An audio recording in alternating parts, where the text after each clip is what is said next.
Pride and Prejudice by Jane Austen. Chapter 23.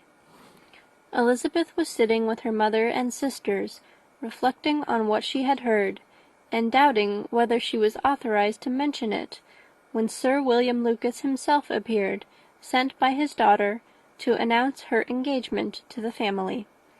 With many compliments to them, and much self-gratulation on the prospect of a connection between the houses, he unfolded the matter to an audience not merely wondering, but incredulous, for Mrs. Bennet, with more perseverance than politeness, protested he must be entirely mistaken, and Lydia, always unguarded and often uncivil, boisterously exclaimed, "Good Lord, Sir William, how can you tell such a story?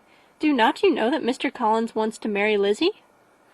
Nothing less than the complaisance of a courtier could have borne without anger such treatment, but Sir William's good breeding carried him through it all, and though he begged leave to be positive as to the truth of his information, he listened to all their impertinence with the most forbearing courtesy.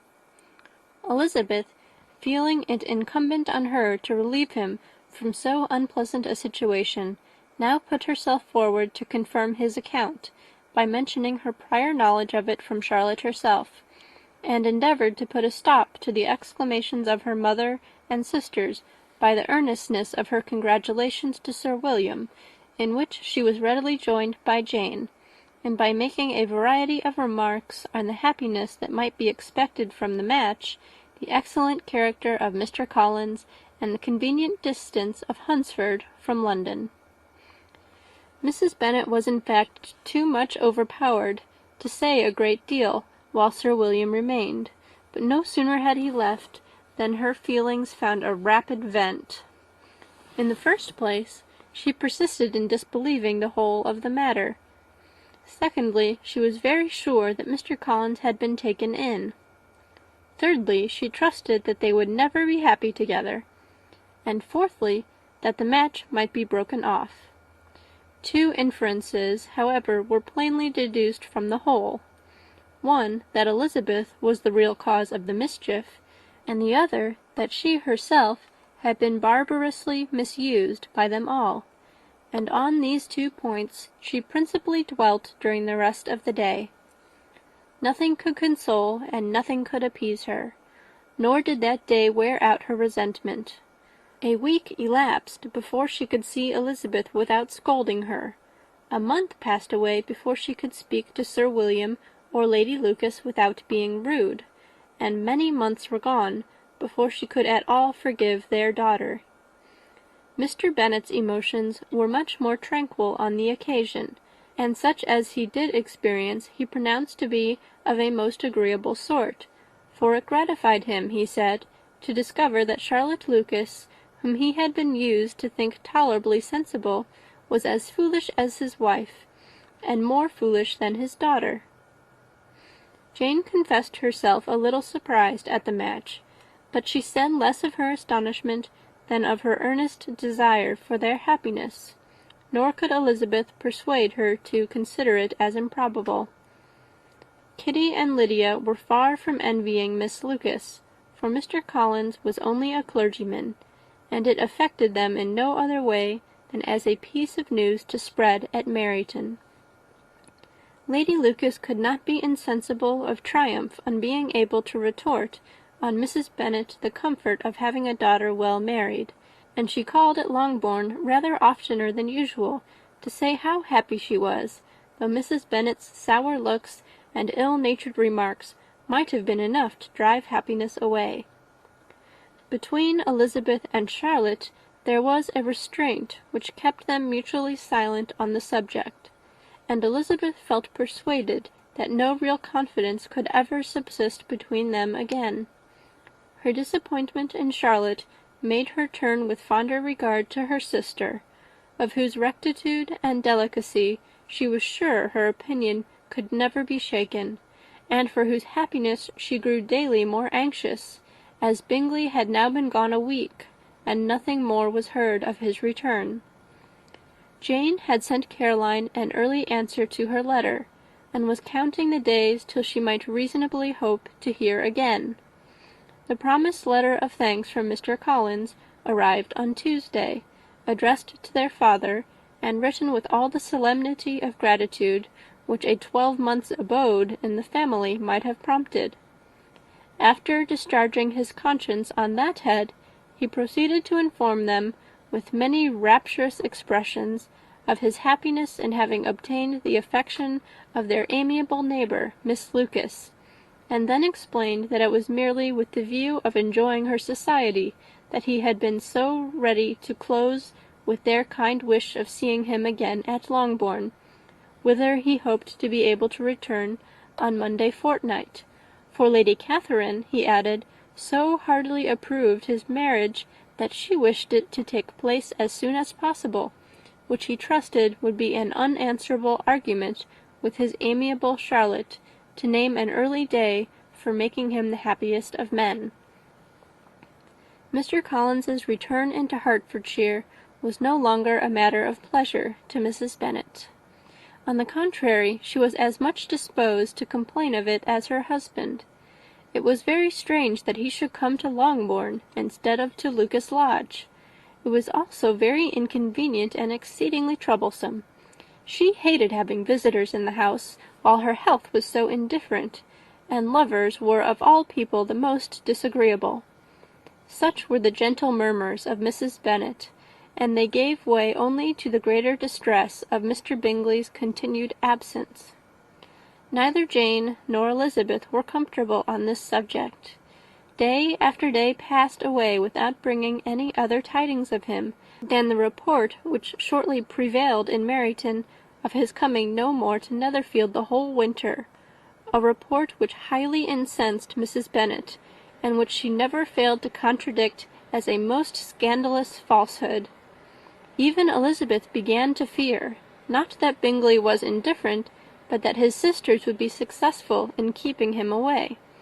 Unwilling as she was to admit an idea so destructive of Jane's happiness, and so dishonourable to the stability of her lover, she could not prevent its frequently occurring. The united efforts of his two unfeeling sisters and of his overpowering friend, assisted by the attractions of Miss Darcy and the amusements of London, might be too much, she feared, for the strength of his attachment. As for Jane, her anxiety under this suspense was, of course, more painful than Elizabeth's, but whatever she felt, she was desirous of concealing, and between herself and Elizabeth, therefore, the subject was never alluded to. But as no such delicacy restrained her mother, an hour seldom passed in which she did not talk of Bingley, express her impatience for his arrival, or even require Jane to confess that if he did not come back, she would think herself very ill-used. It needed all Jane's steady mildness to bear these attacks with tolerable tranquillity.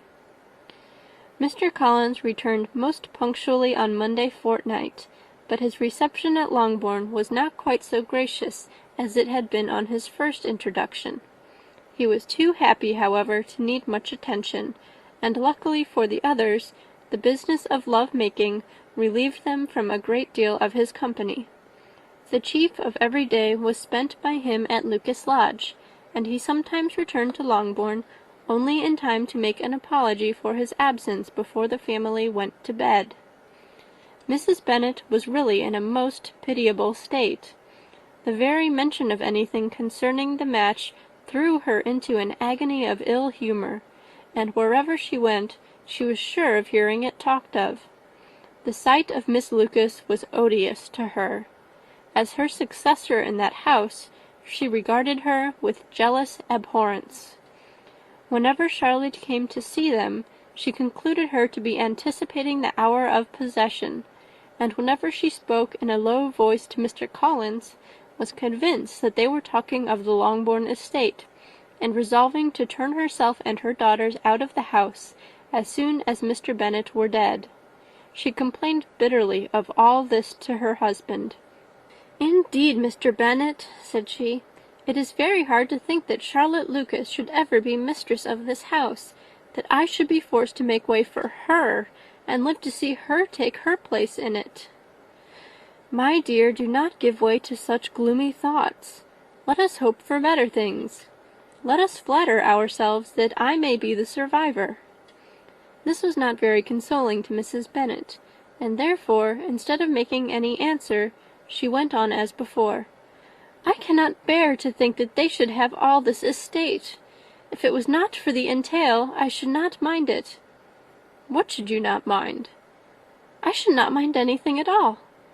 "Let us be thankful that you are preserved from a state of such insensibility." "I never can be thankful, Mr. Bennet, for anything about the entail. How anyone could have the conscience to entail away an estate from one's own daughters I cannot understand. And all for the sake of Mr. Collins, too. Why should he have it more than anybody else?" "I leave it to yourself to determine," said Mr. Bennet. End of chapter 23. Chapter 24. Miss Bingley's letter arrived, and put an end to doubt.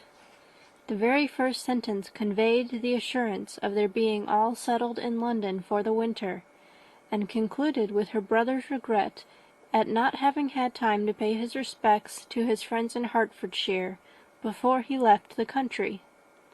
Hope was over, entirely over, and when Jane could attend to the rest of the letter, she found little, except the professed affection of the writer, that could give her any comfort. Miss Darcy's praise occupied the chief of it. Her many attractions were again dwelt on, and Caroline boasted joyfully of their increasing intimacy, and ventured to predict the accomplishment of the wishes which had been unfolded in her former letter. She wrote also with great pleasure of her brother's being an inmate of Mr. Darcy's house, and mentioned with raptures some plans of the latter with regard to new furniture. Elizabeth, to whom Jane very soon communicated the chief of all this, heard it in silent indignation. Her heart was divided between concern for her sister and resentment against all others. To Caroline's assertion of her brother's being partial to Miss Darcy she paid no credit. That he was really fond of Jane she doubted no more than she had ever done, and much as she had always been disposed to like him, she could not think without anger, hardly without contempt, on that easiness of temper, that want of proper resolution, which now made him the slave of his designing friends, and led him to sacrifice of his own happiness to the caprice of their inclination. Had his own happiness, however, been the only sacrifice, he might have been allowed to sport with it in whatever manner he thought best. But her sister's was involved in it, as she thought he must be sensible himself. It was a subject, in short, on which reflection would be long indulged, and must be unavailing. She could think of nothing else, and yet whether Bingley's regard had really died away, or were suppressed by his friend's interference, whether he had been aware of Jane's attachment, or whether it had escaped his observation, whatever were the case, though her opinion of him must be materially affected by the difference, her sister's situation remained the same, her peace equally wounded. A day or two passed before Jane had courage to speak of her feelings to Elizabeth, but at last, on Mrs. Bennet's leaving them together, after a longer irritation than usual about Netherfield and its master, she could not help saying, "Oh, that my dear mother had more command over herself! She can have no idea of the pain she gives me by her continual reflections on him.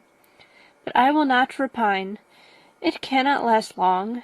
He will be forgot, and we shall all be as we were before."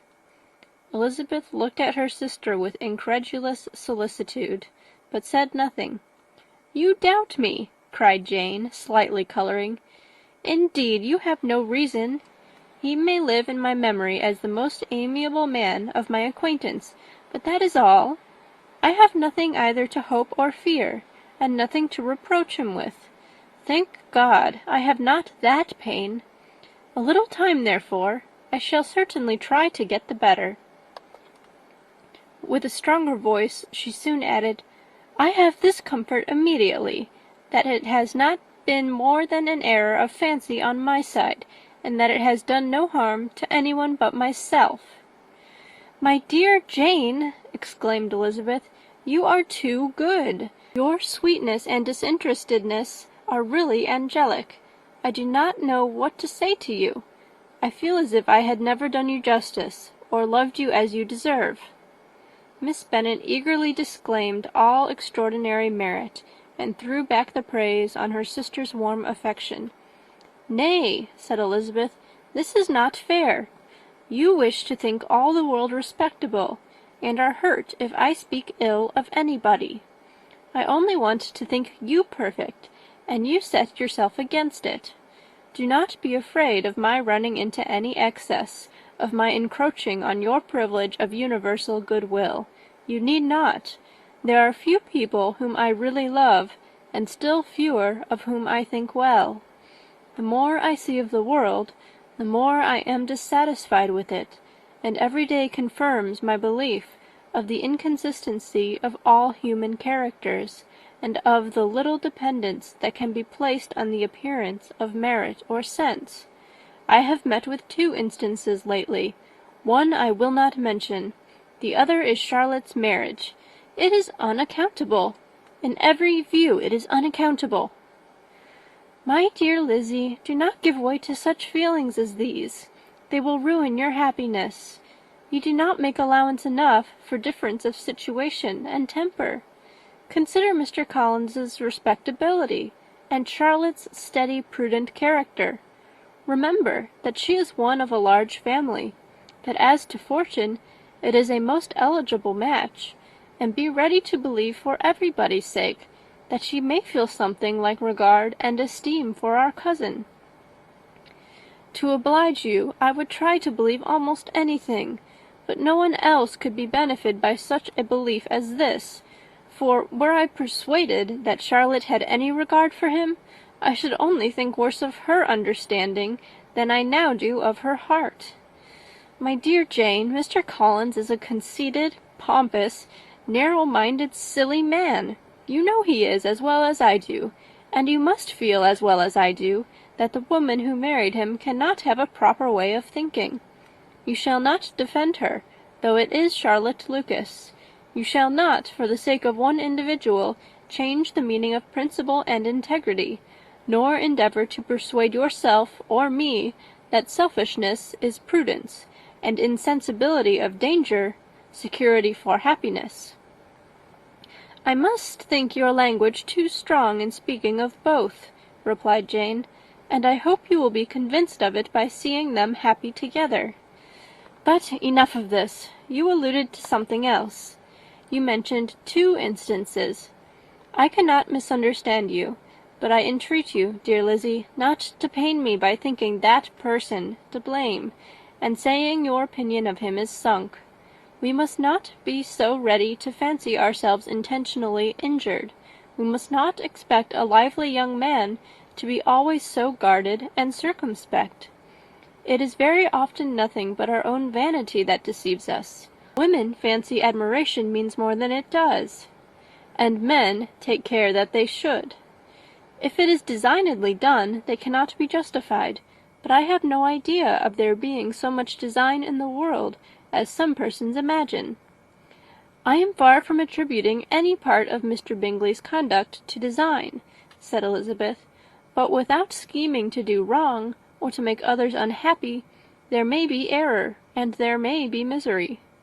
Thoughtlessness, want of attention to other people's feelings, and want of resolution will do the business. And do you impute it to either of those?" "Yes, to the last. But if I go on, I shall displease you by saying what I think of persons you esteem. Stop me whilst you can." "You persist, then, in supposing his sisters influence him?" "Yes, in conjunction with his friend." "I cannot believe it. Why should they try to influence him? They can only wish his happiness, and if he is attached to me, no other woman can secure it." Your first position is false. They may wish many things besides his happiness. They may wish his increase of wealth and consequence. They may wish him to marry a girl who has all the importance of money, great connections, and pride." "Beyond a doubt they do wish him to choose Miss Darcy," replied Jane, "but this may be from better feelings than you are supposing. They have known her much longer than they have known me. No wonder if they love her better. But whatever may be their own wishes, it is very unlikely they should have opposed their brother's. What sister would think herself at liberty to do it, unless there were something very objectionable? If they believed him attached to me, they would not try to part us. If he were so, they could not succeed. By supposing such an affection, you make everybody acting unnaturally and wrong, and me most unhappy. Do not distress me by the idea. I am not ashamed of having been mistaken, or at least it is light. It is nothing in comparison of what I should feel in thinking ill of him or his sisters. Let me take it in the best light, in the light in which it may be understood." Elizabeth could not oppose such a wish, and from this time Mr. Bingley's name was scarcely ever mentioned between them. Mrs. Bennet still continued to wonder and repine at his returning no more, and though a day seldom passed in which Elizabeth did not account for it clearly, there was little chance of her ever considering it with less perplexity. Her daughter endeavoured to convince her of what she did not believe herself, that his attentions to Jane had been merely the effect of a common and transient liking, which ceased when he saw her no more. But though the probability of the statement was admitted at the time, she had the same story to repeat every day. Mrs. Bennet's best comfort was that Mr. Bingley must be down again in the summer. Mr. Bennet treated the matter differently. "So, Lizzie," said he one day, "your sister is crossed in love, I find. I congratulate her. Next to being married, a girl likes to be crossed a little in love now and then. It is something to think of, and it gives her a sort of distinction among her companions. When is your turn to come? You will hardly bear to be long outdone by Jane. Now is your time. Here are officers enough in Meryton to disappoint all the young ladies in the country. Let Wickham be your man. He is a pleasant fellow, and would jilt you creditably." "Thank you, sir, but a less agreeable man would satisfy me. We must not all expect Jane's good fortune." "True," said Mr. Bennet, "but it is a comfort to think that whatever of that kind may befall you, you have an affectionate mother who will make the most of it." Mr. Wickham's society was of material service in dispelling the gloom which the late perverse occurrences had thrown on many of the Longbourn family. They saw him often, and to his other recommendations was now added that of general unreserve. The whole of what Elizabeth had already heard, his claims on Mr. Darcy, and all that he had suffered from him, was now openly acknowledged and publicly canvassed, and everybody was pleased to know how much they had always disliked Mr. Darcy before they had known anything of the matter. Miss Bennet was the only creature who could suppose there might be any extenuating circumstances in the case, unknown to the society of Hertfordshire. Her mild and steady candour always pleaded for allowances, and urged the possibility of mistakes, but by everybody else Mr. Darcy was condemned as the worst of men. End of chapter 24.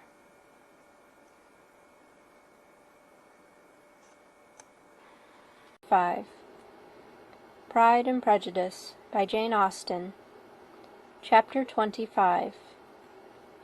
After a week spent in professions of love and schemes of felicity, Mr. Collins was called from his amiable Charlotte by the arrival of Saturday. The pain of separation, however, might be alleviated on his side by preparations for the reception of his bride, as he had reason to hope that shortly after his return into Hertfordshire the day would be fixed that was to make him the happiest of men.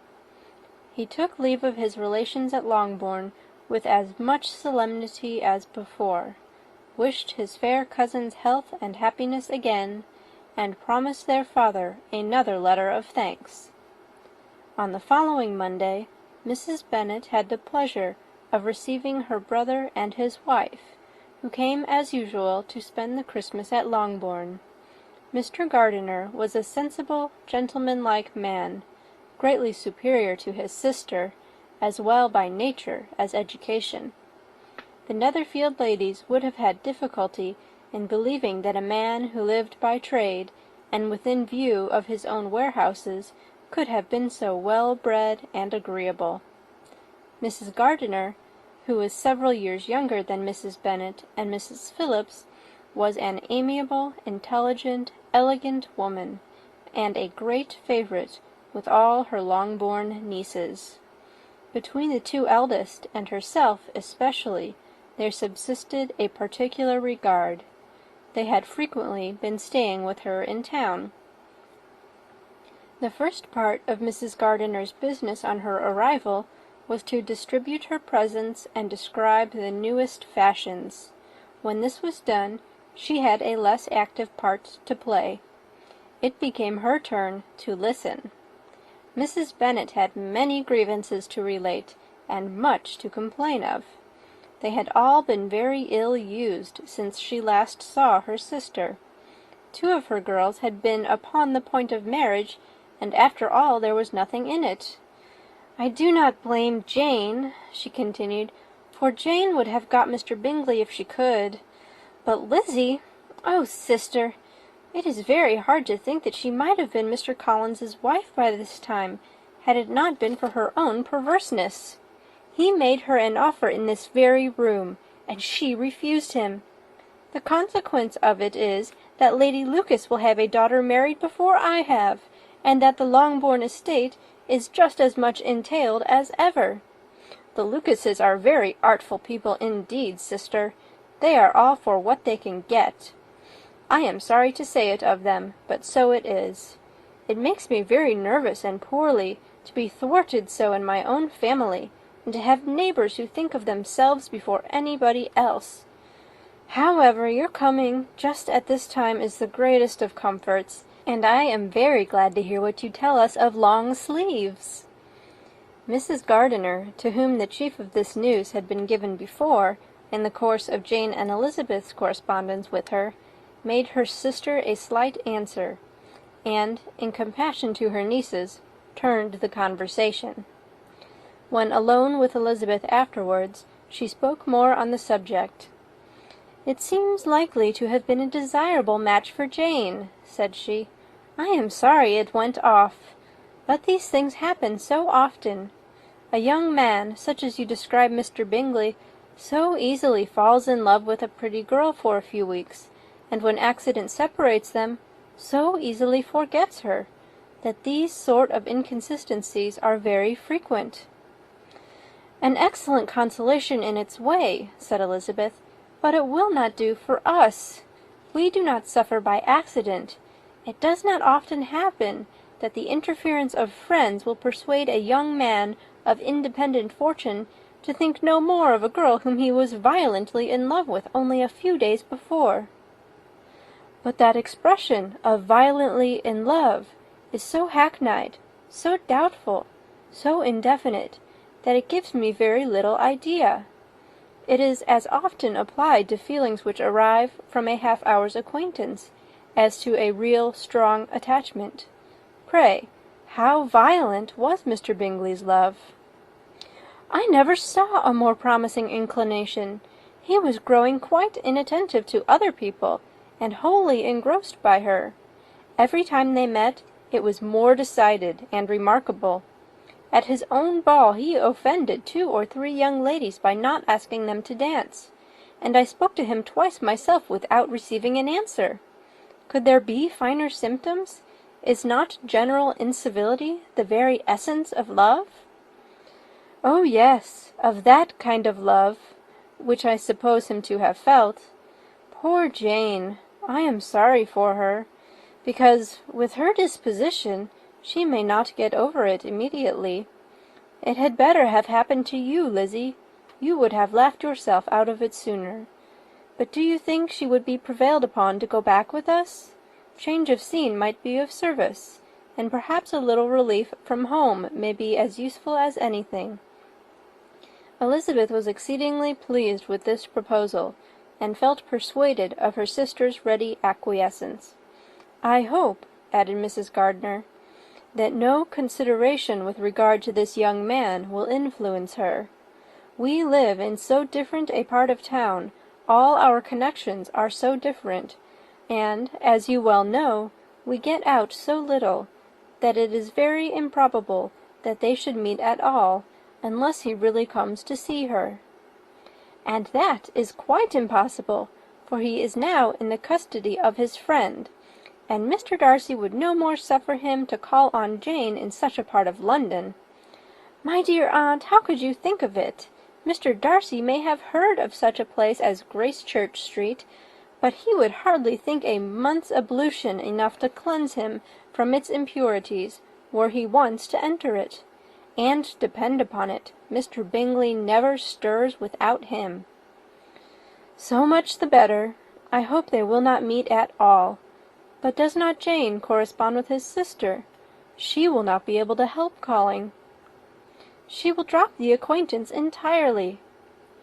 But in spite of the certainty in which Elizabeth affected to place this point, as well as the still more interesting one of Bingley's being withheld from seeing Jane, she felt a solicitude on the subject which convinced her, on examination, that she did not consider it entirely hopeless.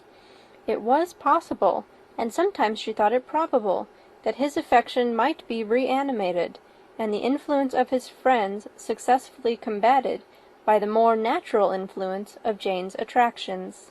Miss Bennet accepted her aunt's invitation with pleasure, and the Bingleys were no otherwise in her thoughts at the same time than as she hoped by Caroline's not living in the same house with her brother, she might occasionally spend a morning with her, without any danger of seeing him. The Gardiners stayed a week at Longbourn, and what with the Phillipses, the Lucases, and the officers, there was not a day without its engagement. Mrs. Bennet had so carefully provided for the entertainment of her brother and sister, that they did not once sit down to a family dinner. When the engagement was for home, some of the officers always made part of it, of which officers Mr. Wickham was sure to be one, and on these occasions Mrs. Gardiner, rendered suspicious by Elizabeth's warm commendation, narrowly observed them both. Without supposing them, from what she saw, to be very seriously in love, their preference of each other was plain enough to make her a little uneasy, and she resolved to speak to Elizabeth on the subject before she left Hertfordshire, and represent to her the imprudence of encouraging such an attachment. To Mrs. Gardiner, Wickham had one means of affording pleasure, unconnected with his general powers. About 10 or a dozen years ago, before her marriage, she had spent a considerable time in that very part of Derbyshire to which he belonged. They had, therefore, many acquaintances in common, and though Wickham had been little there since the death of Darcy's father, it was yet in his power to give her fresher intelligence of her former friends than she had been in the way of procuring. Mrs. Gardiner had seen Pemberley, and known the late Mr. Darcy by character perfectly well. Here, consequently, was an inexhaustible subject of discourse. In comparing her recollection of Pemberley with the minute description which Wickham could give, and in bestowing her tribute of praise on the character of its late possessor, she was delighting both him and herself. On being made acquainted with the present Mr. Darcy's treatment of him, she tried to remember some of that gentleman's reputed disposition when quite a lad which might agree with it, and was confident at last that she recollected having heard Mr. Fitzwilliam Darcy formerly spoken of as a very proud, ill-natured boy. End of chapter 25. Chapter 26. Mrs. Gardiner's caution to Elizabeth was punctually and kindly given on the first favourable opportunity of speaking to her alone. After honestly telling her what she thought, she thus went on. "You are too sensible a girl, Lizzie, to fall in love merely because you are warned against it, and therefore I am not afraid of speaking openly. Seriously, I would have you be on your guard. Do not involve yourself, or endeavour to involve him, in an affection which the want of fortune would make so very imprudent. I have nothing to say against him. He is a most interesting young man, and if he had the fortune he ought to have, I should think you could not do better. But as it is, you must not let your fancy run away with you. You have sense, and we all expect you to use it. Your father would depend on your resolution and good conduct, I am sure. You must not disappoint your father." "My dear aunt, this is being serious indeed." "Yes, and I hope to engage you to be serious likewise." "Well, then, you need not be under any alarm. I will take care of myself, and of Mr. Wickham too. He shall not be in love with me, if I can prevent it." "Elizabeth, you are not serious now." "I beg your pardon. I will try again. At present I am not in love with Mr. Wickham. No, I certainly am not. But he is, beyond all comparison, the most agreeable man I ever saw, and if he becomes really attached to me, I believe it will be better that he should not. I see the imprudence of it. Oh, that abominable Mr. Darcy! My father's opinion of me does me the greatest honour, and I should be miserable to forfeit it. My father, however, is partial to Mr. Wickham.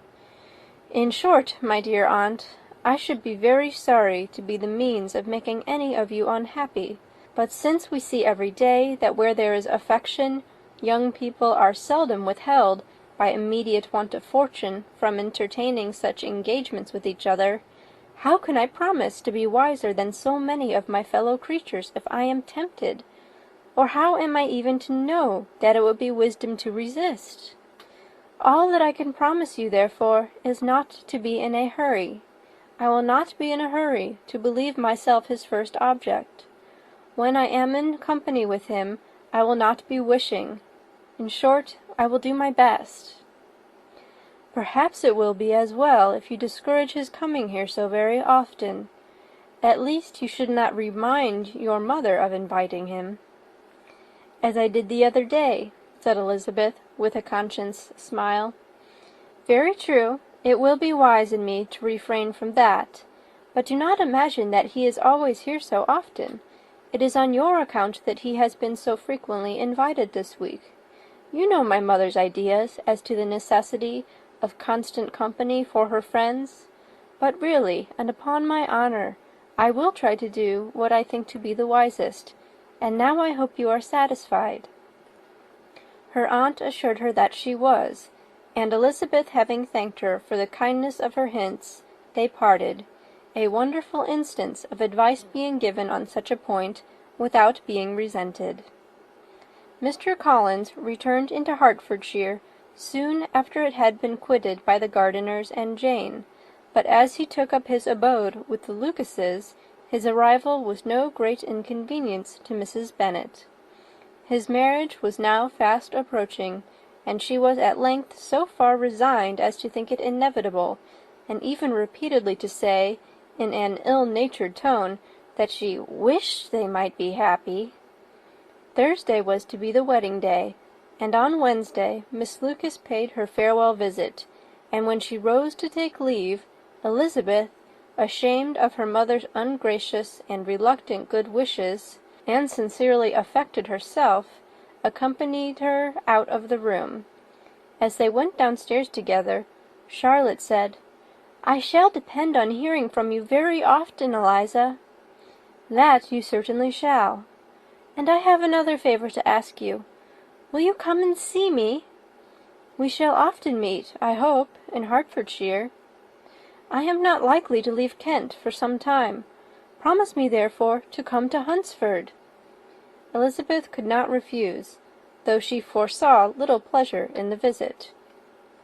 "My father and Maria are coming to me in March," added Charlotte, "and I hope you will consent to be of the party. Indeed, Eliza, you will be as welcome as either of them."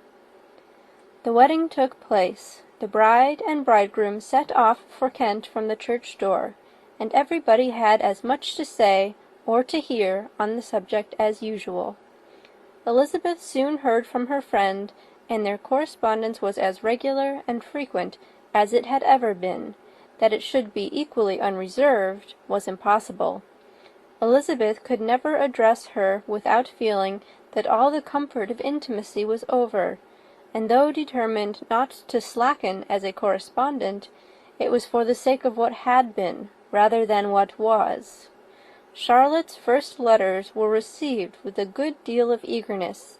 There could not but be curiosity to know how she would speak of her new home, how she would like Lady Catherine, and how happy she would dare pronounce herself to be. Though, when the letters were read, Elizabeth felt that Charlotte expressed herself on every point exactly as she might have foreseen. She wrote cheerfully, seemed surrounded with comforts, and mentioned nothing which she could not praise. The house, furniture, neighbourhood, and roads were all to her taste, and Lady Catherine's behaviour was most friendly and obliging. It was Mr. Collins's picture of Hunsford and Rosings rationally softened, and Elizabeth perceived that she must wait for her own visit there to know the rest. Jane had already written a few lines to her sister to announce their safe arrival in London, and when she wrote again, Elizabeth hoped it would be in her power to say something of the Bingleys. Her impatience for this second letter was as well rewarded as impatience generally is. Jane had been a week in town without either seeing or hearing from Caroline. She accounted for it, however, by supposing that her last letter to her friend from Longbourn had by some accident been lost. "My aunt," she continued, "is going to-morrow into that part of the town, and I shall take the opportunity of calling in Grosvenor Street." She wrote again when the visit was paid, and she had seen Miss Bingley. "I did not think Caroline in spirits," were her words, "but she was very glad to see me, and reproached me for giving her no notice of my coming to London. I was right, therefore, my last letter had never reached her. I inquired after their brother, of course. He was well, but so much engaged with Mr. Darcy that they scarcely ever saw him. I found that Miss Darcy was expected to dinner. I wish I could see her. My visit was not long, as Caroline and Mrs. Hurst were going out. I dare say I shall see them soon here." Elizabeth shook her head over this letter. It convinced her that accident only could discover to Mr. Bingley her sister's being in town. 4 weeks passed away, and Jane saw nothing of him. She endeavoured to persuade herself that she did not regret it, but she could no longer be blind to Miss Bingley's inattention. After waiting at home every morning for a fortnight, and inventing every evening a fresh excuse for her, the visitor did at last appear, but the shortness of her stay, and yet more, the alteration of her manner, would allow Jane to deceive herself no longer. The letter which she wrote on this occasion to her sister will prove what she felt. "My dearest Lizzie will, I am sure, be incapable of triumphing in her better judgment at my expense, when I confess myself to have been entirely deceived in Miss Bingley's regard for me. But, my dear sister, though the event has proved you right, do not think me obstinate if I still assert that, considering what her behaviour was, my confidence was as natural as your suspicion. I do not at all comprehend her reason for wishing to be so intimate with me, but if the same circumstances were to happen again, I am sure I should be deceived again. Caroline did not return my visit till yesterday, and not a note, not a line did I receive in the meantime. When she did come, it was very evident that she had no pleasure in it. She made a slight formal apology for not calling before, said not a word of wishing to see me again, and was in every respect so altered a creature that when she went away I was perfectly resolved to continue the acquaintance no longer. I pity, though I cannot help blaming her. She was very wrong in singling me out as she did. I can safely say that every advance to intimacy began on her side. But I pity her, because she must feel that she has been acting wrong, and because I am very sure that anxiety for her brother is the cause of it. I need not explain myself farther, and though we know this anxiety to be quite needless, yet if she feels it, it will easily account for her behaviour to me. And so deservedly dear as he is to his sister, whatever anxiety she must feel on his behalf is natural and amiable. I cannot but wonder, however, at her having any such fears now, because, if he had at all cared about me, we must have met long ago. He knows of my being in town, I am certain, from something she said herself, and yet it would seem, by her manner of talking, as if she wanted to persuade herself that he is really partial to Miss Darcy. I cannot understand it. If I were not afraid of judging harshly, I should be almost tempted to say there is a strong appearance of duplicity in all this. But I will endeavour to banish every painful thought, and think only of what will make me happy. Your affection, and the invariable kindness of my dear uncle and aunt. Let me hear from you very soon. Miss Bingley said something of his never returning to Netherfield again, of giving up the house, but not with any certainty. We had better not mention it. I am extremely glad that you have such pleasant accounts from our friends at Hunsford. Pray go to see them, with Sir William and Maria. I am sure you will be very comfortable there. Yours, etc. This letter gave Elizabeth some pain, but her spirits returned as she considered that Jane would no longer be duped, by the sister at least. All expectation from the brother was now absolutely over. She would not even wish for a renewal of his attentions. His character sunk on every review of it, and as a punishment for him, as well as a possible advantage to Jane, she seriously hoped he might really soon marry Mr. Darcy's sister, as by Wickham's account she would make him abundantly regret what he had thrown away. Mrs. Gardiner about this time reminded Elizabeth of her promise concerning that gentleman, and required information, and Elizabeth had such to send as might rather give contentment to her aunt than to herself. His apparent partiality had subsided, his attentions were over, he was the admirer of some one else. Elizabeth was watchful enough to see it all, but she could see it and write of it without material pain. Her heart had been slightly touched, and her vanity was satisfied with believing that she would have been his only choice had fortune permitted it. The sudden acquisition of 10,000 pounds was the most remarkable charm of the young lady to whom he was now rendering himself agreeable. But Elizabeth, less clear-sighted perhaps in this case than in Charlotte's, did not quarrel with him for his wish of independence. Nothing, on the contrary, could be more natural, and while able to suppose that it cost him a few struggles to relinquish her, she was ready to allow it a wise and desirable measure for both, and could very sincerely wish him happy. All this was acknowledged to Mrs. Gardiner, and after relating the circumstances, she thus went on. "I am now convinced, my dear aunt, that I have never been much in love, for had I really experienced that pure and elevating passion, I should at present detest his very name, and wish him all manner of evil. But my feelings are not only cordial towards him, they are even impartial towards Miss King. I cannot find out that I hate her at all, or that I am in the least unwilling to think her a very good sort of girl. There can be no love in all this. My watchfulness has been effectual, and though I certainly should be a more interesting object to all my acquaintances were I distractedly in love with him, I cannot say that I regret my comparative insignificance. Importance may sometimes be purchased too dearly. Kitty and Lydia take his defection much more to heart than I do. They are young in the ways of the world, and not yet open to the mortifying conviction that handsome young men must have something to live on, as well as the plain. End of chapter 26.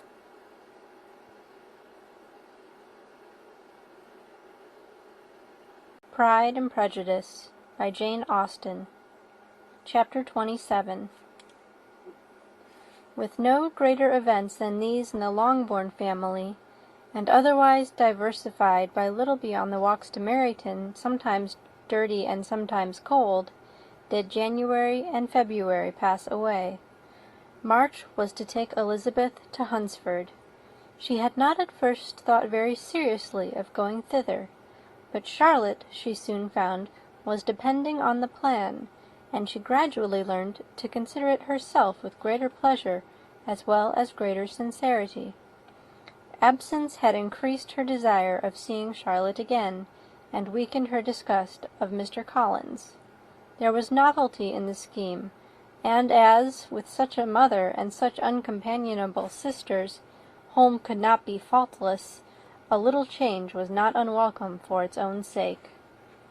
The journey would moreover give her a peep at Jane, and, in short, as the time drew near, she would have been very sorry for any delay.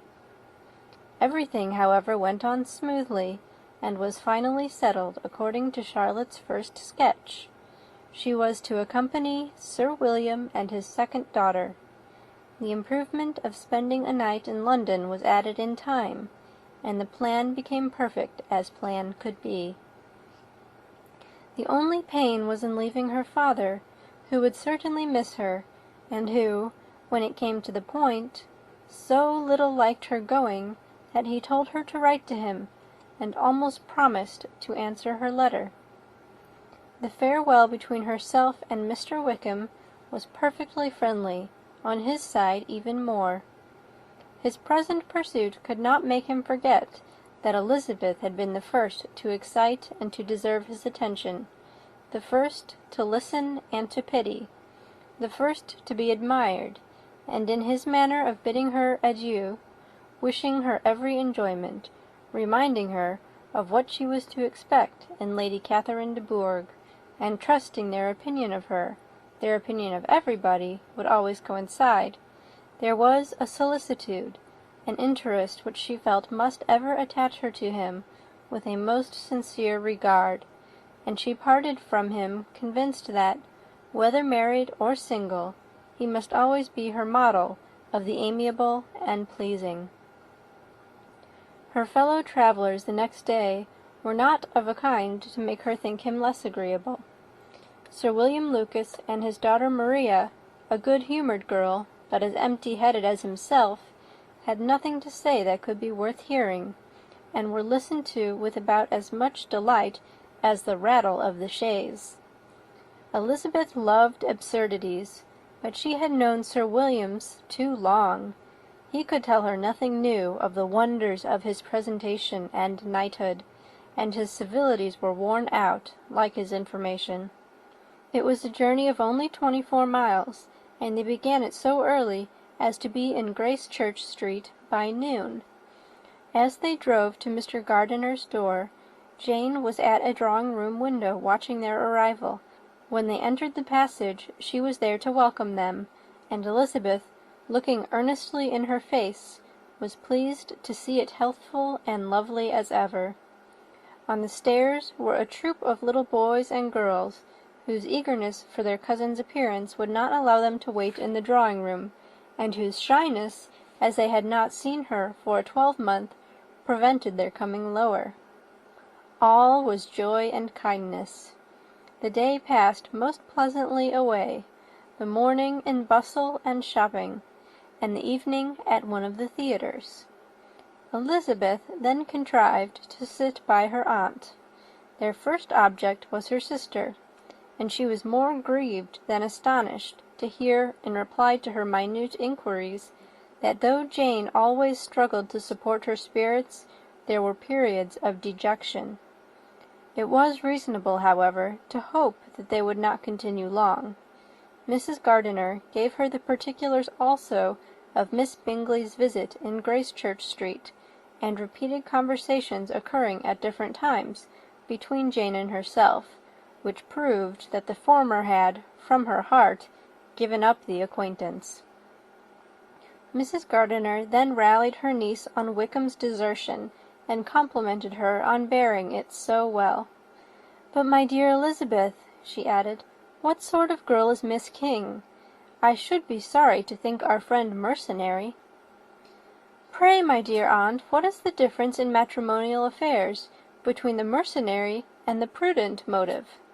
Where does discretion end and avarice begin?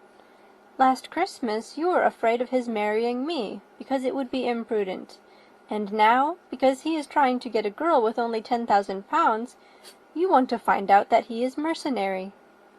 If you will only tell me what sort of girl Miss King is, I shall know what to think." "She is a very good kind of girl, I believe. I know no harm of her." "But he paid her not the smallest attention, till her grandfather's death made her mistress of this fortune." "No. What should he? If it were not allowable for him to gain my affections because I had no money, what occasion could there be for making love to a girl whom he did not care about, and who was equally poor? But there seems an indelicacy in directing his attentions towards her so soon after this event. A man in distressed circumstances has not time for all those elegant decorums which other people may observe. If she does not object to it, why should we? Her not objecting does not justify him.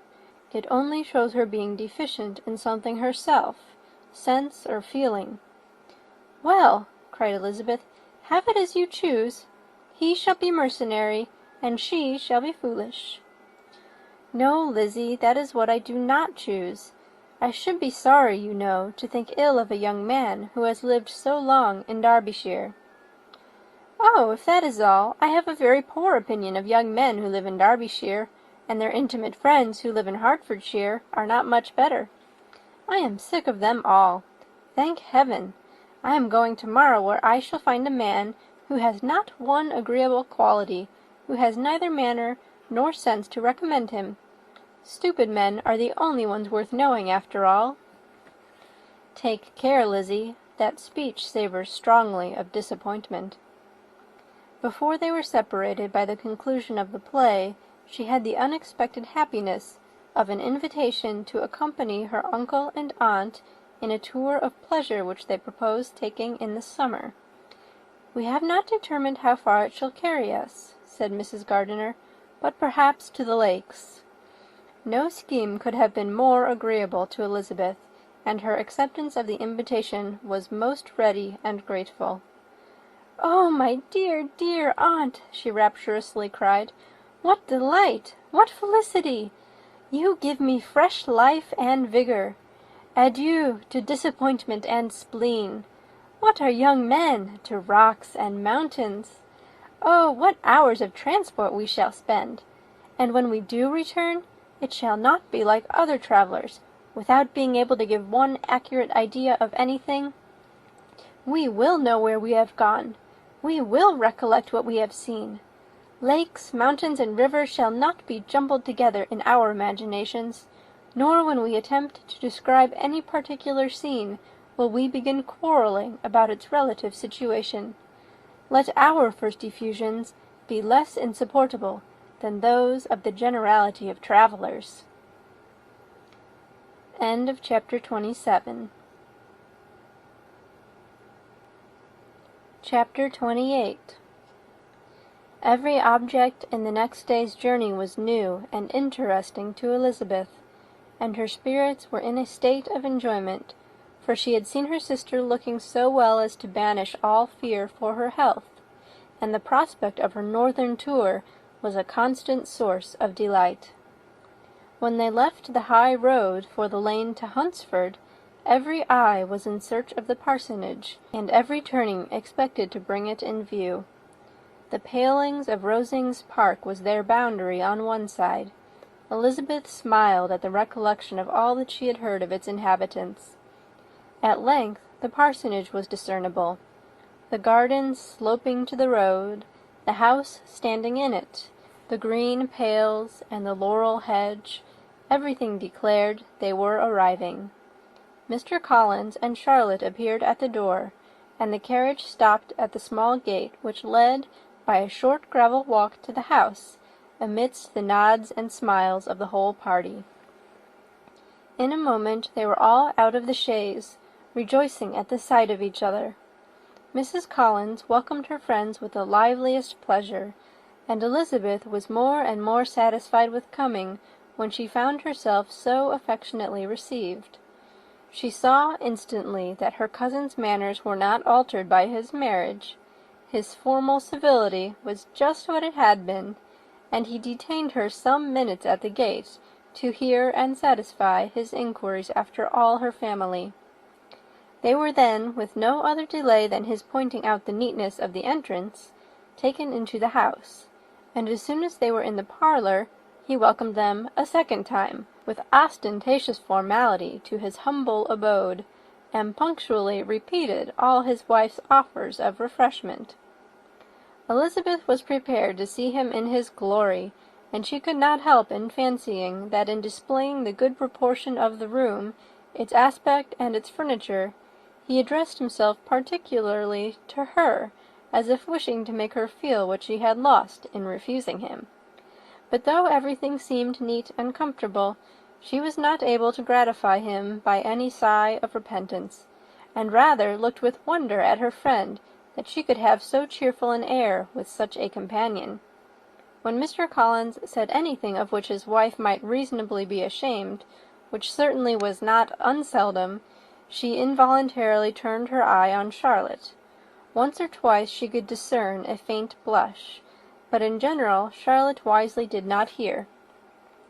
After sitting long enough to admire every article of furniture in the room, from the sideboard to the fender, to give an account of their journey, and of all that had happened in London, Mr. Collins invited them to take a stroll in the garden, which was large and well laid out, and to the cultivation of which he attended himself.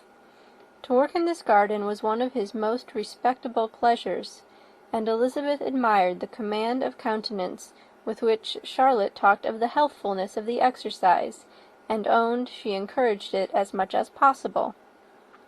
Here, leading the way through every walk and crosswalk, and scarcely allowing them an interval to utter the praises he asked for, every view was pointed out with a minuteness which left beauty entirely behind.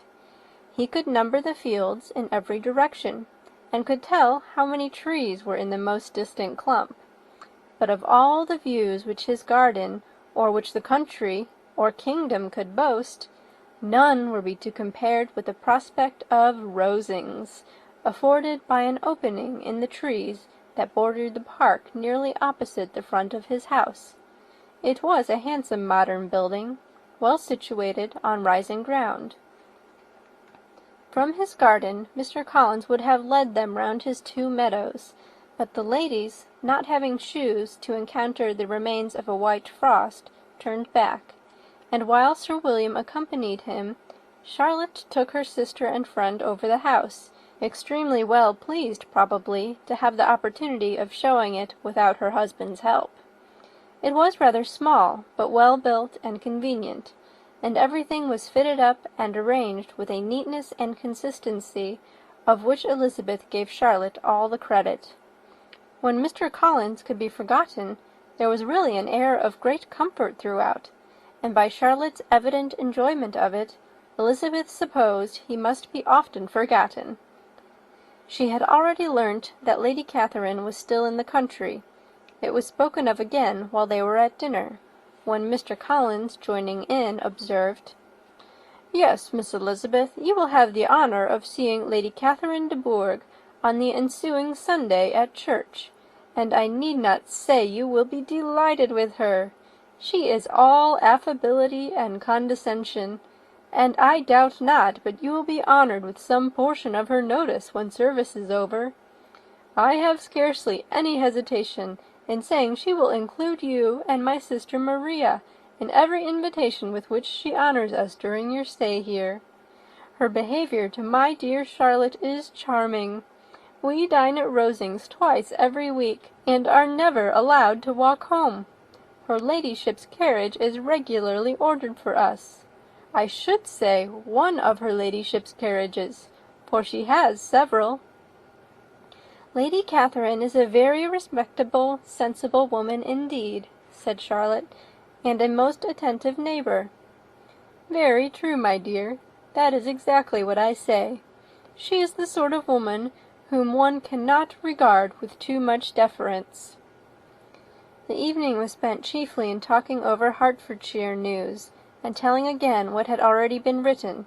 In the solitude of her chamber, had to meditate upon Charlotte's degree of contentment, to understand her address in guiding, and composure in bearing with, her husband, and to acknowledge that it was all done very well.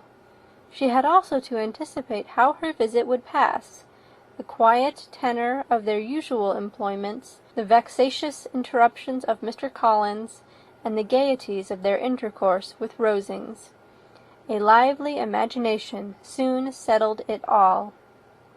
About the middle of the next day, as she was in her room getting ready for a walk, a sudden noise below seemed to speak the whole house in confusion, and, after listening a moment, she heard somebody running upstairs in a violent hurry, and calling loudly after her.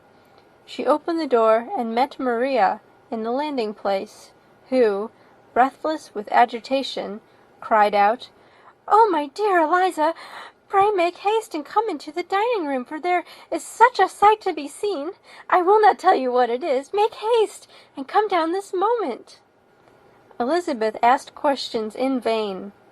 Maria would tell her nothing more, and down they ran into the dining-room, which fronted the lane, in quest of this wonder.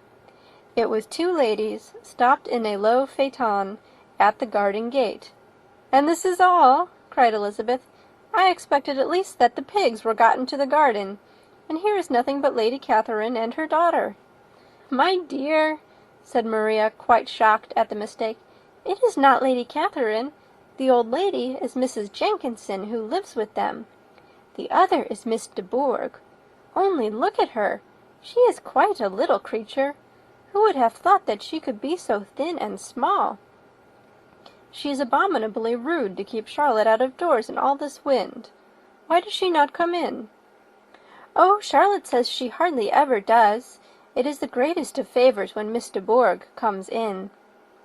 "I like her appearance," said Elizabeth, struck with other ideas. "She looks sickly and cross. Yes, she will do for him very well. She will make him a very proper wife." Mr. Collins and Charlotte were both standing at the gate in conversation with the ladies, and Sir William, to Elizabeth's high diversion, was stationed in the doorway, in earnest contemplation of the greatness before him, and constantly bowing whenever Miss de Bourgh looked that way. At length there was nothing more to be said.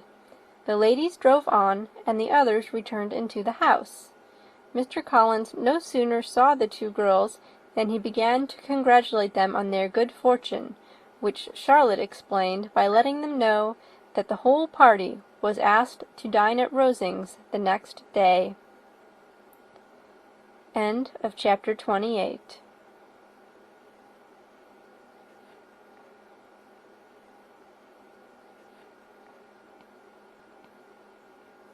Pride and Prejudice by Jane Austen.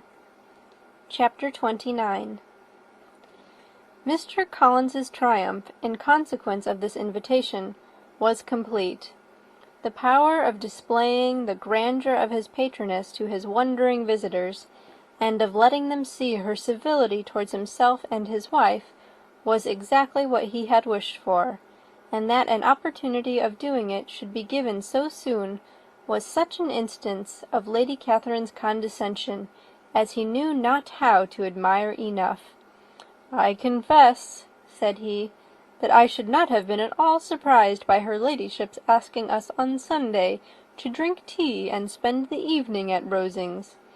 I rather expected, from my knowledge of her affability, that it would happen. But who could have foreseen such an attention as this? Who could have imagined that we should receive an invitation to dine there? An invitation, moreover, including the whole party, so immediately after your arrival." "I am the less surprised at what has happened," replied Sir William, "from that knowledge of what the matters of the great really are, which my situation in life has allowed me to acquire.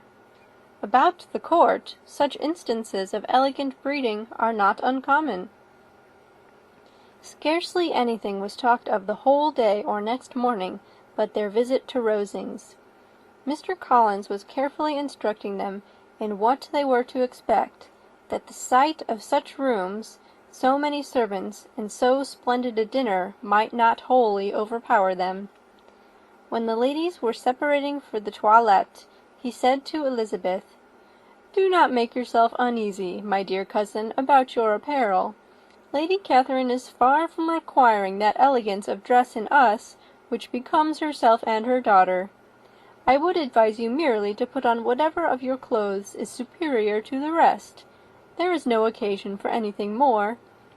Lady Catherine will not think the worse of you for being simply dressed. She likes to have the distinction of rank preserved." While they were dressing, he came 2 or 3 times to their different doors to recommend their being quick, as Lady Catherine very much objected to be kept waiting for her dinner. Such formidable accounts of her ladyship and her manner of living quite frightened Maria Lucas, who had been little used to company, and she looked forward to her introduction at Rosings with as much apprehension as her father had done to his presentation at St. James's. As the weather was fine, they had a pleasant walk of about half a mile across the park. Every park has its beauty and its prospects, and Elizabeth saw much to be pleased with, though she could not be in such raptures as Mr. Collins expected the scene to inspire, and was but slightly affected by his enumeration of the windows in front of the house, and his relation of what the glazing altogether had originally cost Sir Louis de Bourgh. When they ascended the steps to the hall, Maria's alarm was every moment increasing, and even Sir William did not look perfectly calm. Elizabeth's courage did not fail her. She had heard nothing of Lady Catherine that spoke her awful from any extraordinary talents or miraculous virtue, and the mere stateliness of money or rank she thought she could witness without trepidation. From the entrance hall, of which Mr. Collins pointed out with a rapturous air the fine proportion and the finished ornaments, they followed the servants through an antechamber to the room where Lady Catherine, her daughter, and Mrs. Jenkinson were sitting. Her ladyship, with great condescension, arose to receive them, and as Mrs. Collins had settled it with her husband that the office of introduction should be hers, it was performed in a proper manner, without any of those apologies and thanks which he would have thought necessary. In spite of having been at St. James's, Sir William was so completely awed by the grandeur surrounding him that he had but just courage enough to make a very low bow and take his seat without saying a word, and his daughter, frightened almost out of her senses, sat on the edge of her chair, not knowing which way to look. Elizabeth found herself quite equal to the scene, and could observe the 3 ladies before her composedly. Lady Catherine was a tall, large woman, with strongly marked features, which might once have been handsome. Her air was not conciliating, nor was her manner of receiving them such as to make her visitors forget their inferior rank. She was not rendered formidable by silence, but whatever she said was spoken in so authoritative a tone as marked her self-importance and brought Mr. Wickham immediately to Elizabeth's mind, and from the observation of the day altogether, she believed Lady Catherine to be exactly what he represented. When, after examining the mother, in whose countenance and deportment she soon found some resemblance of Mr. Darcy, she turned her eyes on the daughter. She could almost have joined in Maria's astonishment at her being so thin and so small. There was neither in figure nor face any likeness between the ladies. Miss de Bourgh was pale and sickly. Her features, though not plain, were insignificant, and she spoke very little, except in a low voice to Mrs. Jenkinson, in whose appearance there was nothing remarkable, and who was entirely engaged in listening to what she said, and placing a screen in the proper direction before her eyes. After sitting a few minutes, they were all sent to one of the windows to admire the view, Mr. Collins attending them to point out its beauties, and Lady Catherine kindly informing them that it was much better worth looking at in the summer. The dinner was exceedingly handsome, and there were all the servants and all the articles of plate which Mr. Collins had promised, and as he had likewise foretold, he took his seat at the bottom of the table, by her ladyship's desire, and looked as if he felt that life could furnish nothing greater. He carved and ate and praised with delighted alacrity, and every dish was commended, first by him, and then by Sir William, who was now enough recovered to echo whatever his son-in-law said, in a manner which Elizabeth wondered Lady Catherine could bear. But Lady Catherine seemed gratified by their excessive admiration, and gave most gracious smiles, especially when any dish on the table proved a novelty to them. The party did not supply much conversation. Elizabeth was ready to speak whenever there was an opening, but she was seated between Charlotte and Miss de Bourgh, the former of whom was engaged in listening to Lady Catherine, and the latter said not a word to her all dinner-time. Mrs. Jenkinson was chiefly employed in watching how little Miss de Bourgh ate, pressing her to try some other dish, and fearing she was indisposed. Maria thought speaking out of the question, and the gentlemen did nothing but eat and admire. When the ladies returned to the drawing-room, there was little to be done but to hear Lady Catherine talk, which she did without any intermission, till coffee came in, delivering her opinion on every subject in so decisive a manner as proved that she was not used to have her judgment controverted. She inquired into Charlotte's domestic concerns familiarly and minutely, gave her a great deal of advice as to the management of them all, told her how everything ought to be regulated in so small a family as hers, and instructed her as to the care of her cows and her poultry.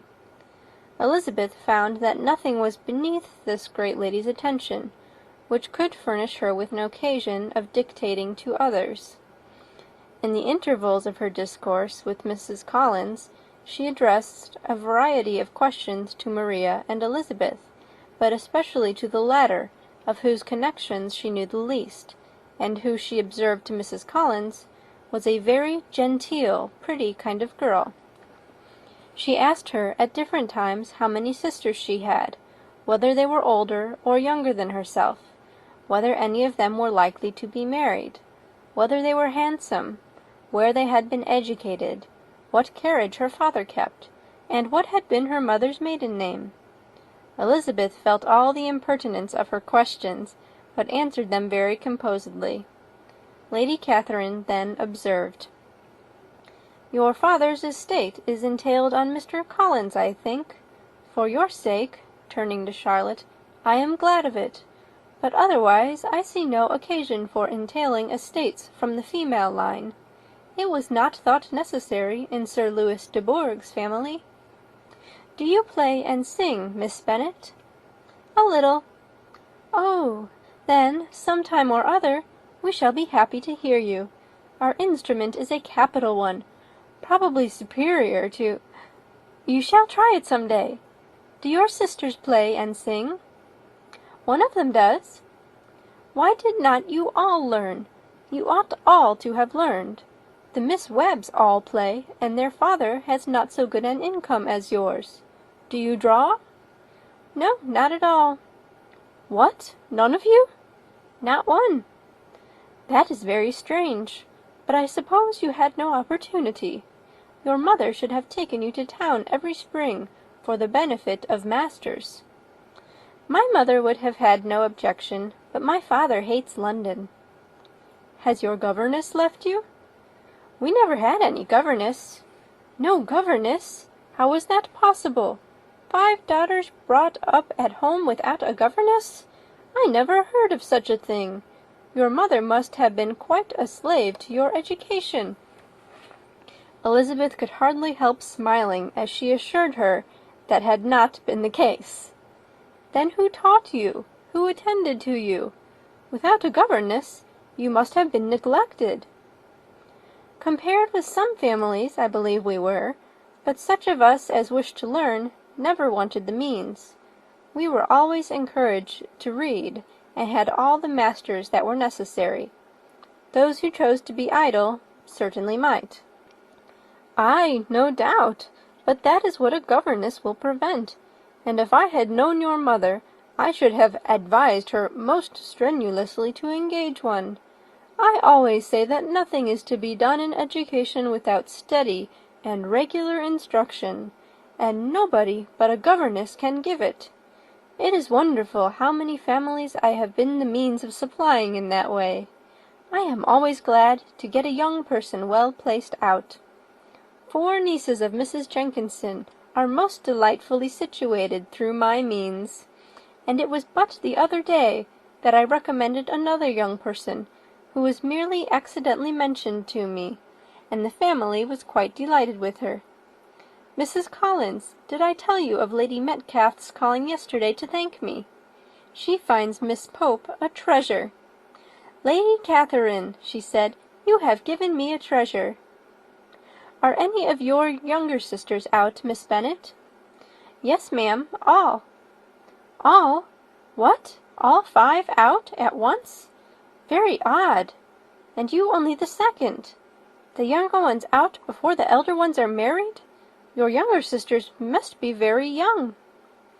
"Yes, my youngest is not 16. Perhaps she is full young to be much in company. But really, ma'am, I think it would be very hard upon younger sisters that they should not have their share of society and amusement because the elder may not have the means or inclination to marry early. The last-born has as good a right to the pleasures of youth as the first, and to be kept back on such a motive, I think it would not be very likely to promote sisterly affection or delicacy of mind." "Upon my word," said her ladyship, "you give your opinion very decidedly for so young a person. Pray, what is your age?" "With 3 younger sisters grown up," replied Elizabeth, smiling, "your ladyship can hardly expect me to own it." Lady Catherine seemed quite astonished at not receiving a direct answer, and Elizabeth suspected herself to be the first creature who had ever dared to trifle with so much dignified impertinence. "You cannot be more than 20, I am sure. Therefore you need not conceal your age." "I am not 21." When the gentlemen had joined them, and tea was over, the card-tables were placed. Lady Catherine, Sir William, and Mr. and Mrs. Collins sat down to quadrille, and as Miss de Bourgh chose to play at casino, the 2 girls had the honour of assisting Mrs. Jenkins to make up her party. Their table was superlatively stupid. Scarcely a syllable was uttered that did not relate to the game, except when Mrs. Jenkinson expressed her fears of Miss de Bourgh's being too hot, or too cold, or having too much or too little light. A great deal more passed at the other table. Lady Catherine was generally speaking, stating the mistakes of the 3 others, or relating some anecdote of herself. Mr. Collins was employed in agreeing to everything her ladyship said, thanking her for every fish he won, and apologizing if he thought he won too many. Sir William did not say much. He was storing his memory with anecdotes and noble names. When Lady Catherine and her daughter had played as long as they chose, the tables were broken up. The carriage was offered to Mrs. Collins, gratefully accepted, and immediately ordered. The party then gathered round the fire to hear Lady Catherine determine what weather they were to have on the morrow. From these instructions they were summoned by the arrival of the coach, and with many speeches of thankfulness on Mr. Collins's side, and as many bows on Sir William's, they departed. As soon as they had driven from the door, Elizabeth was called on by her cousin to give her opinion of all that she had seen at Rosings, which, for Charlotte's sake, she made more favourable than it really was. But her commendation, though costing her some trouble, could by no means satisfy Mr. Collins, and he was very soon obliged to take her ladyship's praise into his own hands. End of chapter 29. Chapter 30. Sir William stayed only a week at Hunsford, but his visit was long enough to convince him of his daughter's being most comfortably settled, and of her possessing such a husband and such a neighbour as were not often met with. While Sir Williams was with them, Mr. Collins devoted his morning to driving him out in his gig, and showing him the country, but when he went away, the whole family returned to their usual employments, and Elizabeth was thankful to find that they did not see more of her cousin by the alteration, for the chief of the time between breakfast and dinner was now passed by him either at work in the garden, or in reading and writing, and looking out of the window in his own book-room, which fronted the road. The room in which the ladies sat was backwards. Elizabeth had at first rather wondered that Charlotte should not prefer the dining-parlour for common use. It was a better-sized room, and had a more pleasant aspect, but she soon saw that her friend had an excellent reason for what she did, for Mr. Collins would undoubtedly have been much less in his own apartment, had they sat in one equally lively, and she gave Charlotte credit for the arrangement. From the drawing-room they could distinguish nothing in the lane, and were indebted to Mr. Collins for the knowledge of what carriages went along, and how often especially Miss de Bourgh drove by in her phaeton, which he never failed coming to inform them of, though it happened almost every day.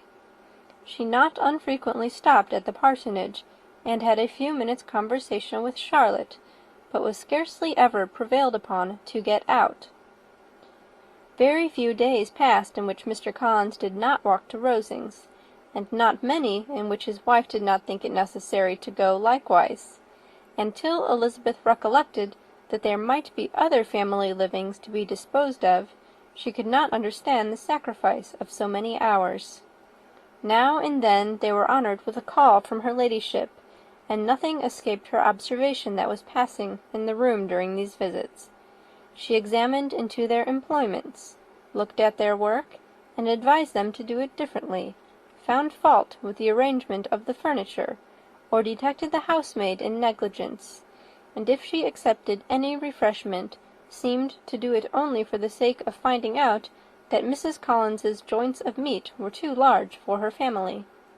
Elizabeth soon perceived that though this great lady was not in commission of the peace of the county, she was a most active magistrate in her own parish, the minutest concerns of which were carried to her by Mr. Collins, and whenever any of the cottages were disposed to be quarrelsome, discontented, or too poor, she sallied forth into the village to settle their differences, silence their complaints, and scold them into harmony and plenty. The entertainment of dining at Rosings was repeated about twice a week, and, allowing for the loss of Sir William, and there being only one card-table in the evening, every such entertainment was the counterpart of the first. Their other engagements were few, as the style of living in the neighbourhood in general was beyond Mr. Collins's reach. This, however, was no evil to Elizabeth, and upon the whole she spent her time comfortably enough. There were half-hours of pleasant conversation with Charlotte, and the weather was so fine for the time of year that she had often great enjoyment out of doors. Her favourite walk, and where she frequently went while the others were calling on Lady Catherine, was along the open grove which edged that side of the park, where there was a nice sheltered path, which no one seemed to value but herself, and where she felt beyond the reach of Lady Catherine's curiosity. In this quiet way the first fortnight of her visit soon passed away. Easter was approaching, and the week preceding it was to bring an addition to the family at Rosings, which in so small a circle must be important. Elizabeth had heard soon after her arrival that Mr. Darcy was expected there in the course of a few weeks, and though there were not many of her acquaintances whom she did not prefer, his coming would furnish one comparatively new to look at in their Rosings parties, and she might be amused in seeing how hopeless Miss Bingley's designs on him were, by his behaviour to his cousin, for whom he was evidently destined by Lady Catherine, who talked of his coming with the greatest satisfaction, spoke of him in terms of the highest admiration, and seemed almost angry to find that he had already been frequently seen by Miss Lucas and herself. His arrival was soon known at the parsonage, for Mr. Collins was walking the whole morning within view of the lodges opening into Hunsford Lane, in order to have the earliest assurance of it, and, after making his bow as the carriage turned into the park, hurried home with the great intelligence. On the following morning he hastened to Rosings to pay his respects. There were 2 nephews of Lady Catherine to require them, for Mr. Darcy had brought with him a Colonel Fitzwilliam, the younger son of his uncle Lord Fitzwilliam, and, to the great surprise of all the party, when Mr. Collins returned, the gentlemen accompanied him. Charlotte had seen them from her husband's room, crossing the road, and immediately running into the other, told the girls what an honour they might expect, adding, "I may thank you, Eliza, for this piece of civility. Mr. Darcy would never have come so soon to wait upon me." Elizabeth had scarcely time to disclaim all right to the compliment before their approach was announced by the door-bell, and shortly afterwards the 3 gentlemen entered the room. Colonel Fitzwilliam, who led the way, was about 30, not handsome, but in person and address most truly the gentleman. Mr. Darcy looked just as he had been used to look in Hertfordshire, paid his compliments with his usual reserve to Mrs. Collins, and, whatever might be his feelings towards her friend, met her with every appearance of composure. Elizabeth merely curtsied to him without saying a word. Colonel Fitzwilliam entered into conversation directly with the readiness and ease of a well-bred man, and talked very pleasantly, but his cousin, after having addressed a slight observation on the house and garden to Mrs. Collins, sat for some time without speaking to anybody. At length, however, his civility was so far awakened as to inquire of Elizabeth after the health of her family. She answered him in the usual way, and after a moment's pause added, "My eldest sister has been in town these 3 months. Have you never happened to see her?" She was perfectly sensible that he never had, but she wished to see whether he would betray any consciousness of what had passed between the Bingleys and Jane, and she thought he looked a little confused as he answered that he had never been so fortunate as to meet Miss Bennet. The subject was pursued no farther, and the gentlemen soon afterwards went away. End of chapter 30.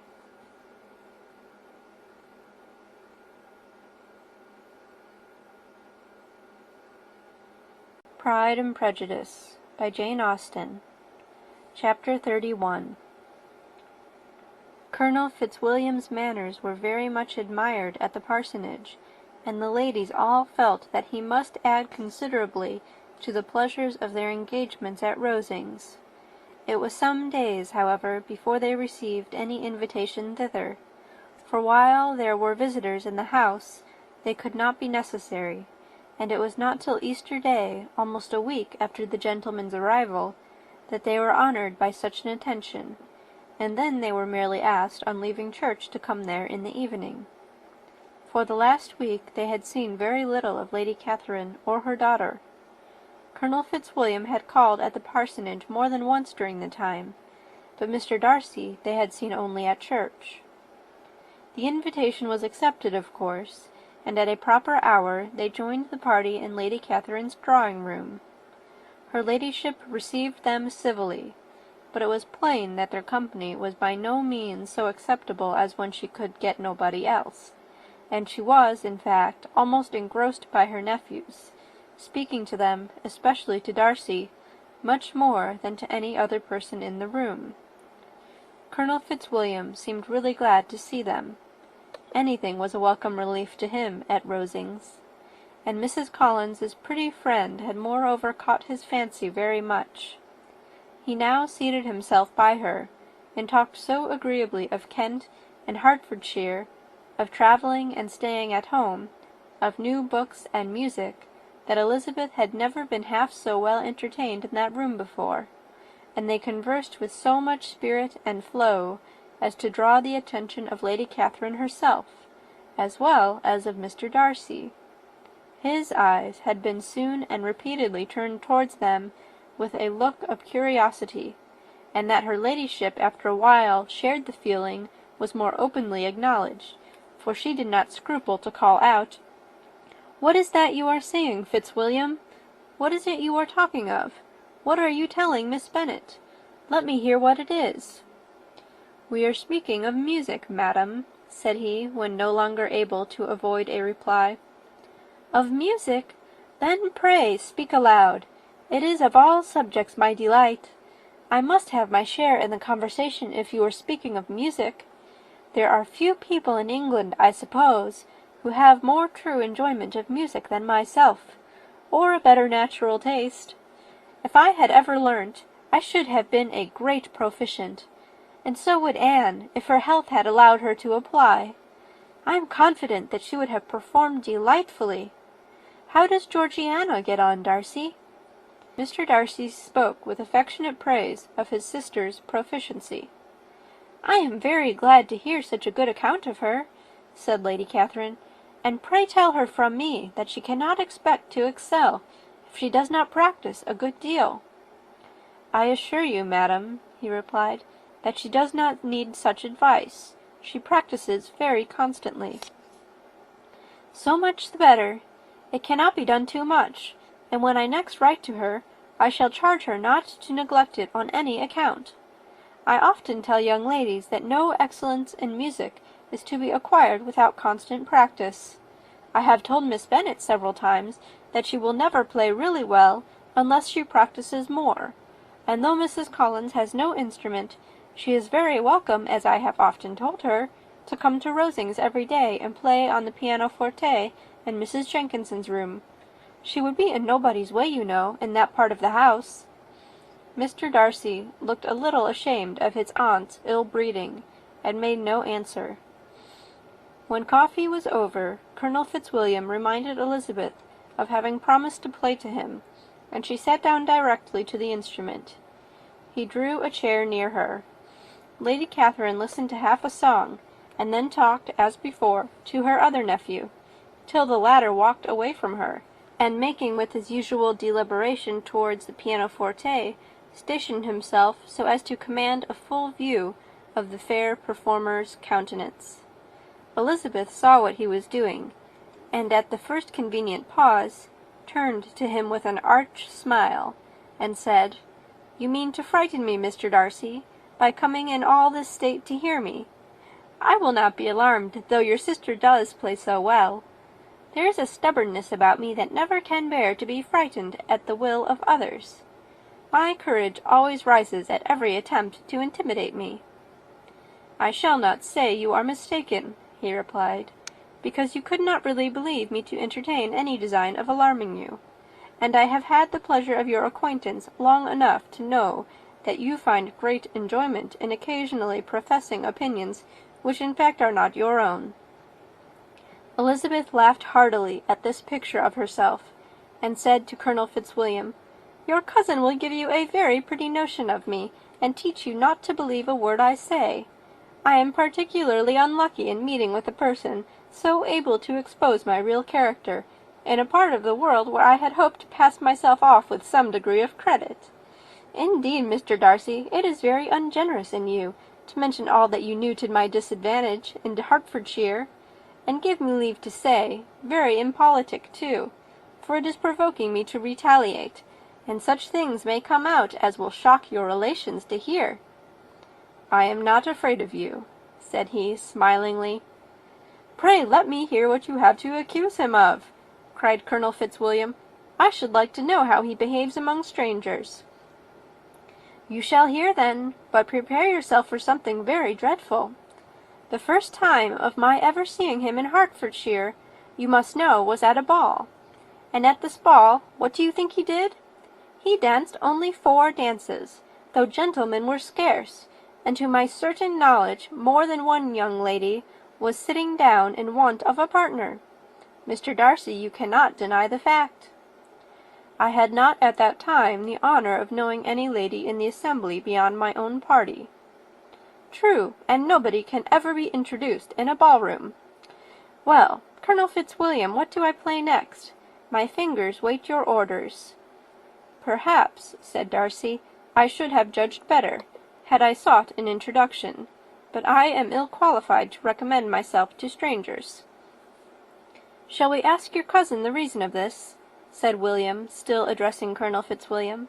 Shall we ask him why a man of sense and education, and who has lived in the world, is ill qualified to recommend himself to strangers? I can answer your question, said Fitzwilliam, without applying to him. It is because he will not give himself the trouble. I certainly have not the talent which some people possess, said Darcy, of conversing easily with those I have never seen before. I cannot catch their tone of conversation, or appear interested in their concerns, as I often see done.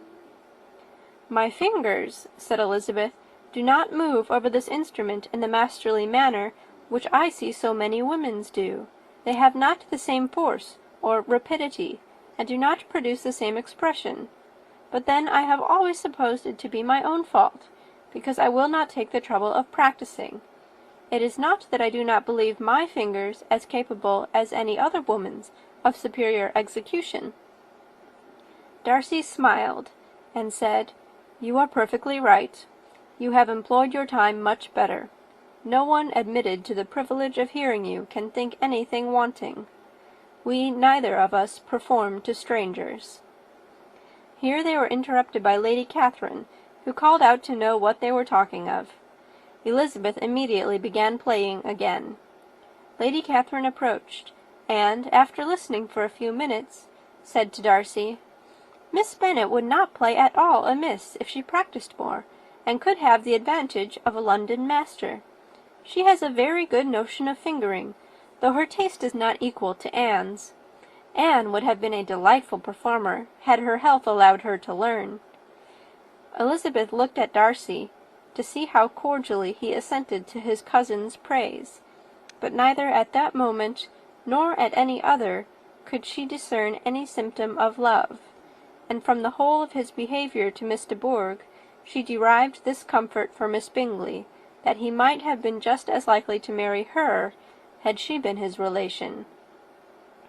Lady Catherine continued her remarks on Elizabeth's performance, mixing them with many instructions on execution and taste.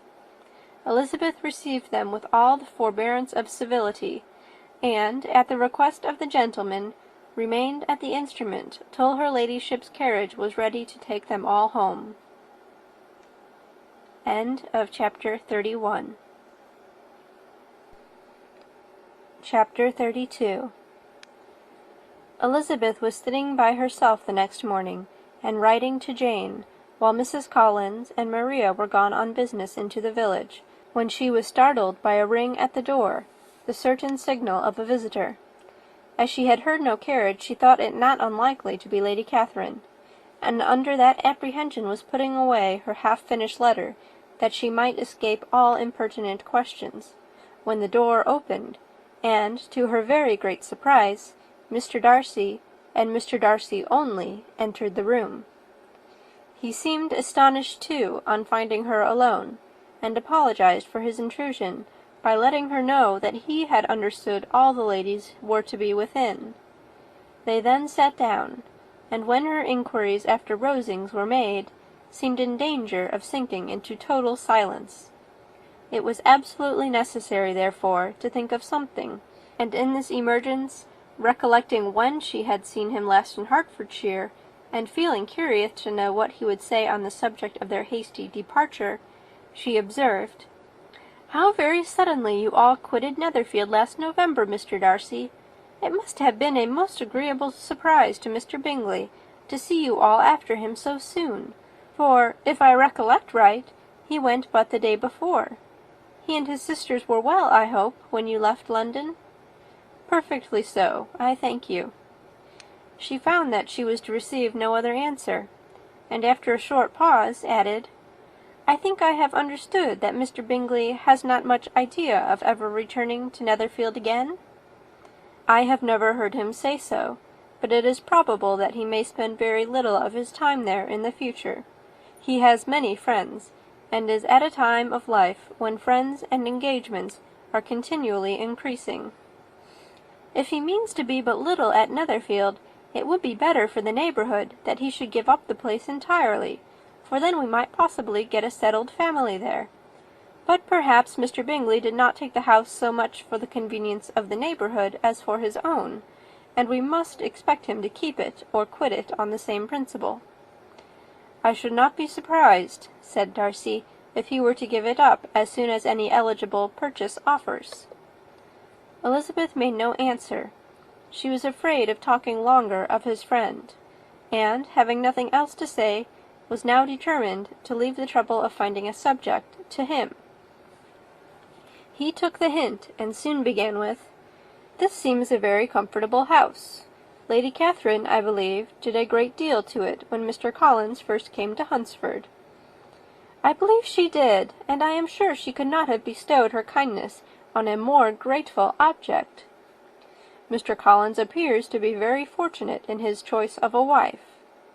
"Yes, indeed, his friends may well rejoice in his having met with one of the very few sensible women who would have accepted him, or have made him happy if they had.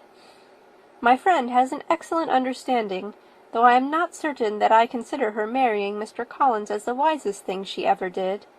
She seems perfectly happy, however, and in a prudential light it is certainly a very good match for her. It must be very agreeable for her to be settled within so easy a distance of her own family and friends." "An easy distance, do you call it? It is nearly 50 miles." "And what is 50 miles of good road? Little more than half a day's journey. Yes, I call it a very easy distance." "I should never have considered the distance as one of the advantages of the match," cried Elizabeth. "I should never have said Mrs. Collins was settled near her family." "It is proof of your own attachment to Hertfordshire. Anything beyond the very neighbourhood of Longbourn, I suppose, would appear far." As he spoke, there was a sort of smile which Elizabeth fancied she understood. He must be supposing her to be thinking of Jane and Netherfield, and she blushed as she answered, "I do not mean to say that a woman may not be settled too near her family. The far and the near must be relative, and depend on many varying circumstances. Where there is fortune to make the expenses of travelling unimportant, distance becomes no evil. But that is not the case here. Mr. and Mrs. Collins have a comfortable income, but not such a one as will allow of frequent journeys, and I am persuaded my friend would not call herself near her family under less than half the present distance." Mr. Darcy drew his chair a little towards her, and said, "You cannot have a right to such very strong local attachment. You cannot have been always at Longbourn." Elizabeth looked surprised. The gentleman experienced some change of feeling. He drew back his chair, took a newspaper from the table, and glancing over it, said, in a colder voice, "Are you pleased with Kent?" A short dialogue on the subject of the country ensued, on either side calm and concise, and soon put an end to by the entrance of Charlotte and her sister, just returned from her walk. The tête-à-tête surprised them. Mr. Darcy related the mistake which had occasioned his intruding on Miss Bennet, and after sitting a few minutes longer without saying much to anybody, went away. "What can be the meaning of this?" said Charlotte, as soon as he was gone. "My dear Eliza, he must be in love with you, or he would never have called us in this familiar way." But when Elizabeth told of his silence, it did not seem very likely, even to Charlotte's wishes, to be the case, and after various conjectures, they could at last only suppose his visit to proceed from the difficulty of finding anything to do which was the more probable from the time of year. All field sports were over. Within doors there was Lady Catherine, books, and a billiard table, but gentlemen cannot always be within doors, and in the nearness of the parsonage, or the pleasantness of the walk to it, or of the people who lived in it, the cousins found a temptation from this period of walking thither almost every day. They called at various times of the morning, sometimes separately, sometimes together, and now and then accompanied by their aunt. It was plain to them all that Colonel Fitzwilliam came because he had pleasure in their society, a persuasion which of course recommended him still more.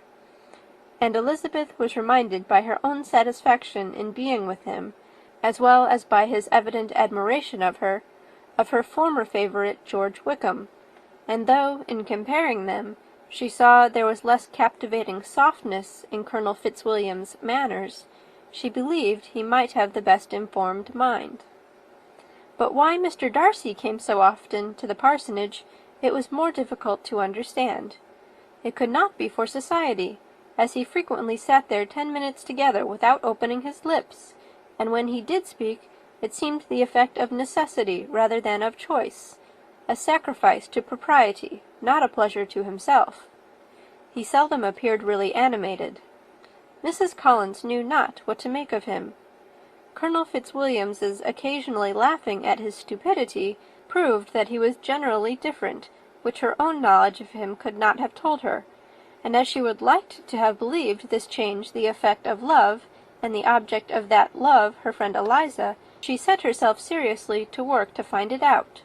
She watched him whenever they were at Rosings, and whenever he came to Hunsford, but without much success. He certainly looked at her friend a great deal, but the expression of that look was disputable. It was an earnest, steadfast gaze, but she often doubted whether there were much admiration in it, and sometimes it seemed nothing but absence of mind. She had once or twice suggested to Elizabeth the possibility of his being partial to her, but Elizabeth always laughed at the idea, and Mrs. Collins did not think it right to press the subject, from the danger of raising expectations which might only end in disappointment, for in her opinion it admitted not of a doubt that all her friend's dislike would vanish, if she could suppose him to be in her power. In her kind schemes for Elizabeth, she sometimes planned her marrying Colonel Fitzwilliam. He was beyond comparison the most pleasant man. He certainly admired him, and his situation in life was most eligible. But, to counterbalance these advantages, Mr. Darcy had considerable patronage in the church, and his cousin could have none at all. End of chapter 32.